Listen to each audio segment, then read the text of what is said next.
দি success টিউটোরিয়ালে তোমাদেরকে আবারও স্বাগত জানাই।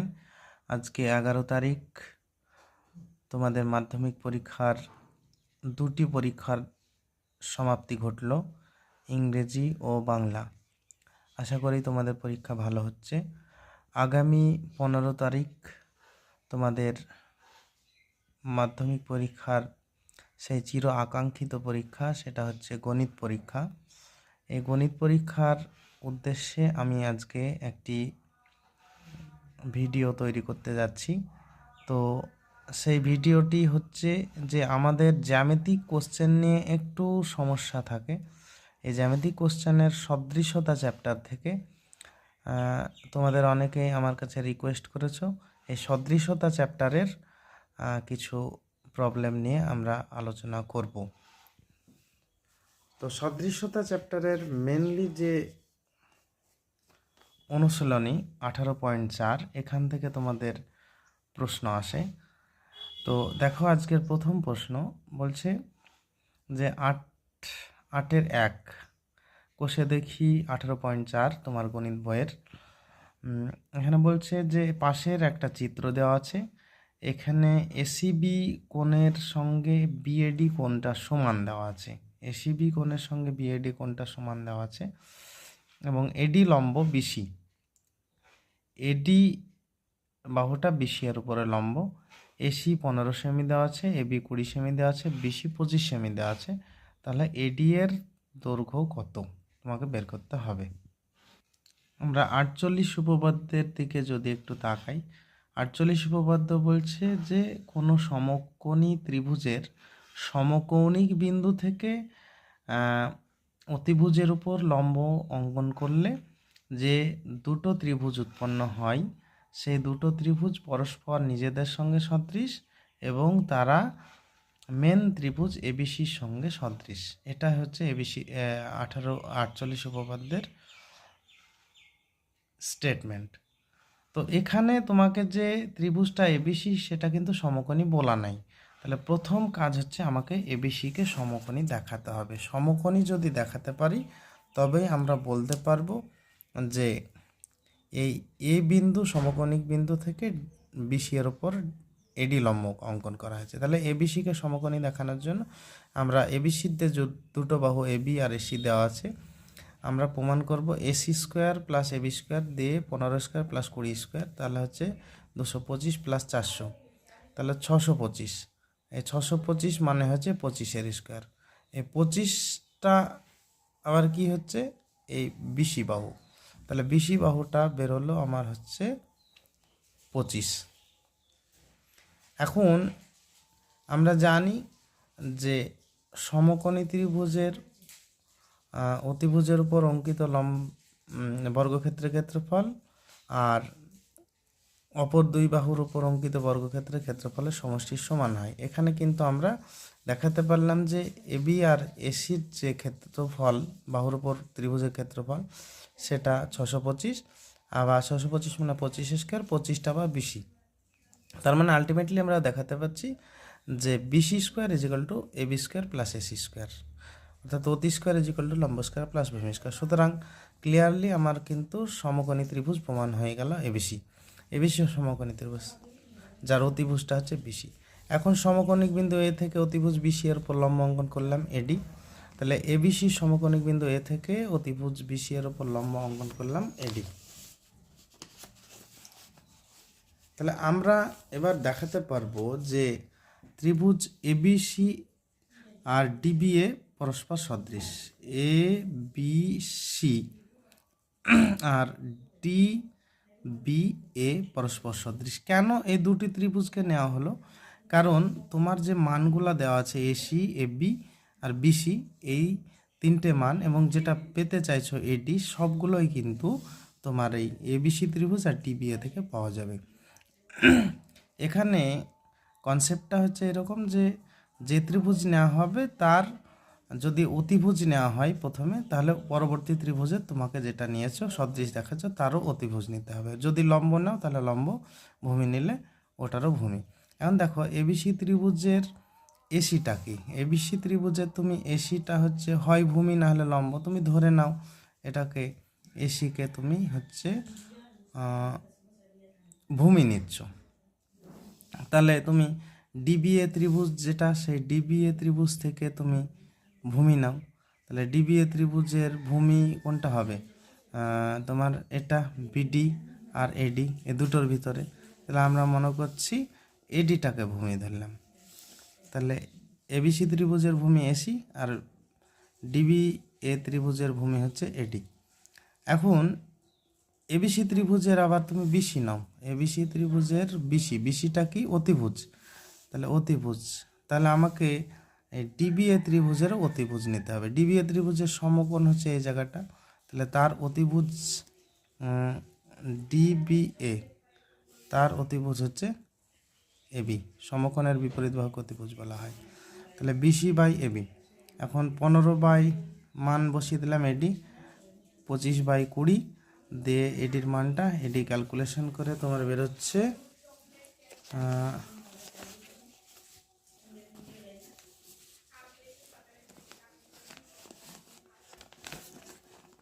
তাহলে এডি ইজ ইকুয়াল টু কত বেরোলো? 12। তাহলে এডির দৈর্ঘ্যটা যে 12, এভাবে তোমাকে করতে হবে।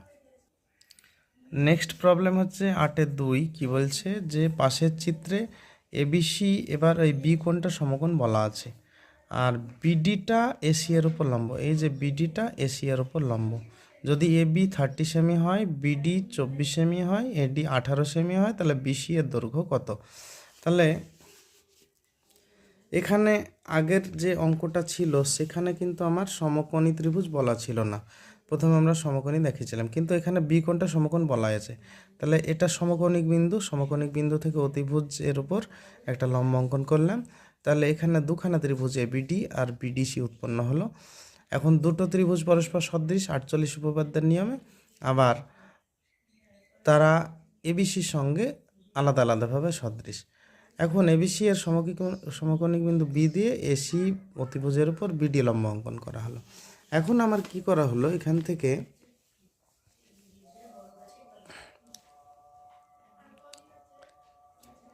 এডিবি ত্রিভুজ আর এবিসি ত্রিভুজকে সদৃশ দেখানো হবে। এ ডিবি আর ত্রিভুজ দেখানো হবে এবিসি, মেন ত্রিভুজ। এখন দেখো এডিবি ত্রিভুজের বিডি নেওয়া হয়েছে, এডিবি ত্রিভুজের বিডিটা হচ্ছে লম্ব। তাহলে এবিসি ত্রিভুজের তুমি লম্ব নাও, এবিসি ত্রিভুজের লম্ব, এটাকেও বলা যেতে পারে, এটাকেও বলা যেতে পারে, আমরা বিসিকে নিলাম। তাহলে বিডি বাই বিসি। আবার এডিবি ত্রিভুজের এডিটা নাও, এডিটা হচ্ছে ভূমি। তাহলে এবিসি ত্রিভুজেরও ভূমি নিতে হবে। তাহলে এবিসি ত্রিভুজের লম্ব যদি বিসিকে বলি, তাহলে ভূমিটা হচ্ছে এবি, তাহলে এবি। এখন মানগুলো পরপর বসিয়ে দেওয়া হলো। বিডির মান 24/20, এডির মান 18/30 দিয়ে বিসি ক্যালকুলেট করে বেরোলো 40 সেমি। তাহলে বিসিটা হলো 40 সেমি, এটাই উত্তর। এবার 8-3 এটা বলছে পাশের চিত্রে এবিসি 90 ডিগ্রি, বিডি লম্ব এসি, আর বিডিটা 8 সেমি, এডিটা 4 সেমি হয়, তবে সিডি এর দৈর্ঘ্য কত? এখানে দেখো যে আগের অঙ্কগুলো নিয়ে কী ছিল, চারখানা বাহুর মধ্যে 3টা দেওয়া ছিল, কিন্তু এখানে 2টো দেওয়া আছে। তার মানে এখানে তুমি যে কোনো একটা বাহুর স্কোয়ারের সঙ্গে সমান করতে হবে। দেখো কেমনভাবে করছি। প্রথমে দেখো এবিসি বি কোণটা সমকোণ বলা আছে, তাহলে সমকোণিক বিন্দু থেকে অতিভুজের উপর একটা বিডি লম্ব অঙ্কন করা হলো।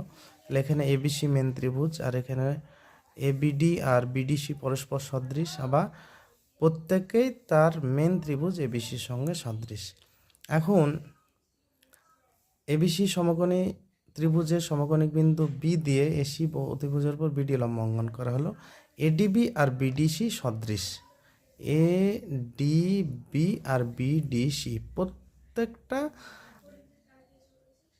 যে ত্রিভুজ উৎপন্ন হলো ছোট ছোট, তাদেরকে পরস্পর সদৃশ দেখানো হচ্ছে।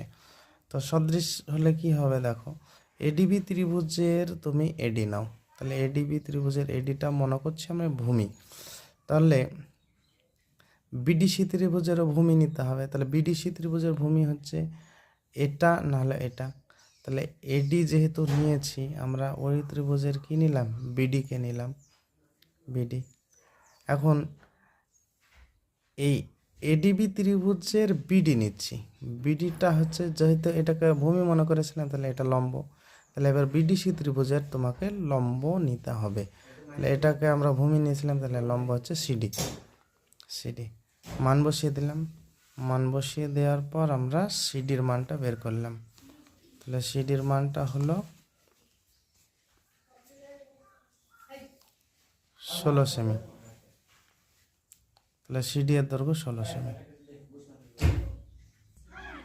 পরবর্তী প্রবলেম যেটা 2020 মাধ্যমিকে এসেছিল 4-এর ভি আইতে, এটা কিন্তু 18.4 অনুশীলনীতে পাওয়া যায়নি।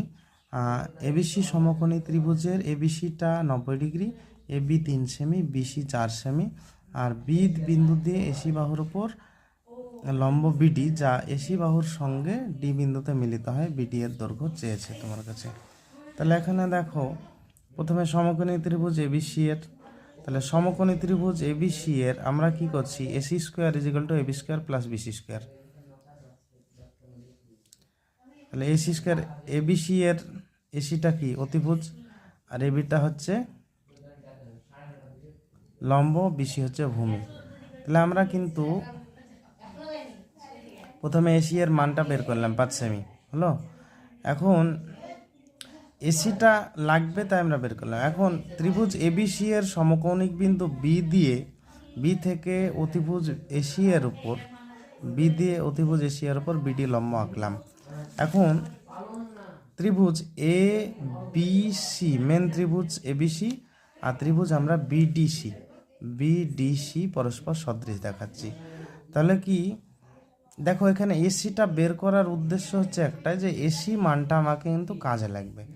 এখানে এবিসি এর এবিটা তুমি লম্ব নাও, তাহলে বিডিসি ত্রিভুজ থেকেও লম্ব নিতে হবে। বিডিসি ত্রিভুজের লম্ব হচ্ছে আমরা নিলাম বিডি, এটা সমকোণ তাহলে এটা লম্ব।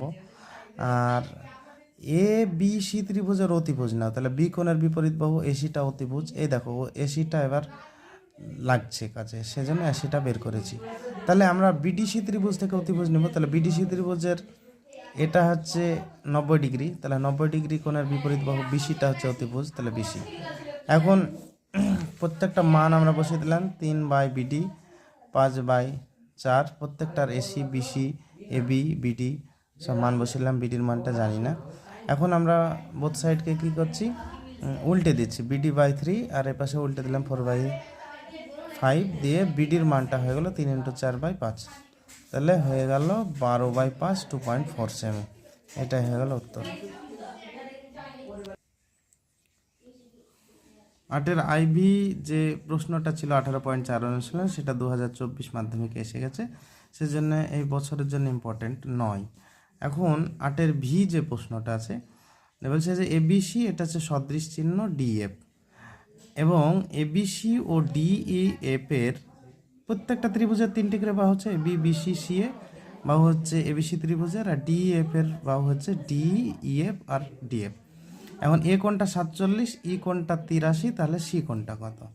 এখন প্রথমত আমরা দুটো ত্রিভুজকে আঁকাবো অনুরূপ বাহু করে। তাহলে এ বির অনুরূপে আমরা ডি নিব, এখানে বলা আছে এ বি এর প্রথমটা ডি নিলাম। তাহলে বা বিসি অনুরূপ বাহু নিলাম ইএফ, এখানে বলা আছে বিসির জন্য নিতে হবে ইএফ আর সি এর জন্য নিতে হবে ডিএফ। এখন ত্রিভুজ এবিসি ও ডিএফ পরস্পর সদৃশ, এবং এবি বিসি আর সি এ বাহুর অনুরূপ বাহুগুলি যথাক্রমে ইএফ আর ডিএফ।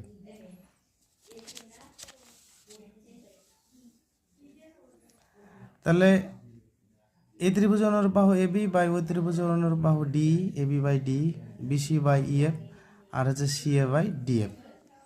এখন দেখো এখানে কোণগুলো আমরা এমনভাবে এঁকেছি, তাহলে এ কোণের জায়গায় ডি দখল করছে, তাই তো?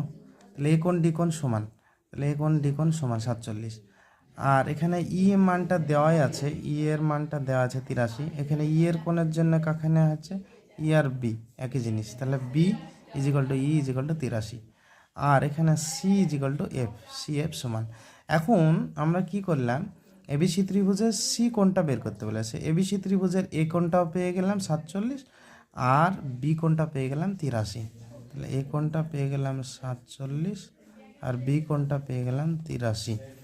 তাহলে আমরা জানি যে ত্রিভুজের তিনটি কোণের সমষ্টি 180। তাহলে সি কোণ বের করতে গেলে আমাকে এটা যোগ করে 180 থেকে বাদ দিতে হবে। তাহলে সি কোণ ইজিক্যাল টু 180 মাইনাস কোণ এ প্লাস কোণ বি। 47 প্লাস 83 130, তাহলে 50 ডিগ্রি। তাহলে কোণ সি হচ্ছে 50 ডিগ্রি। ঠিক আছে, সদৃশ্যতা চ্যাপ্টারের এই কটাই অঙ্ক তোমরা ভালো করে করো। আগামী পরীক্ষা তোমাদের ভালো হোক এই কামনা রাখছি।